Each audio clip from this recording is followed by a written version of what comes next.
How do we navigate through space? Currently, spacecraft flying beyond Earth don't have a GPS to find their way through space.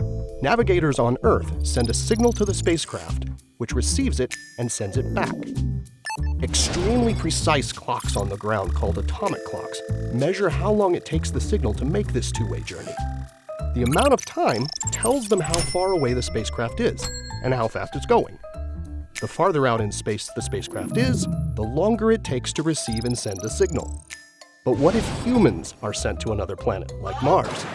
A two-way system that sends a signal from Earth to a spacecraft, back to Earth, and then to the spacecraft again, would take an average of 40 minutes.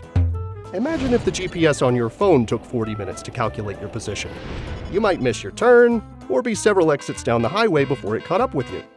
If humans travel to the Red Planet, it would be better if the system was one-way, allowing the explorers to immediately determine their current position, rather than waiting for that information to come back from Earth. NASA is testing new technology that would allow future explorers to do just that.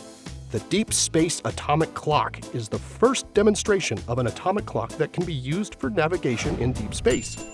It will allow a spacecraft to calculate its own trajectory instead of depending on Earth.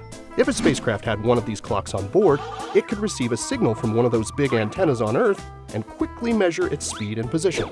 The Deep Space Atomic Clock could one day let astronauts navigate safely and accurately to Mars and beyond. This technology demonstration is the first step in making one-way space navigation a reality.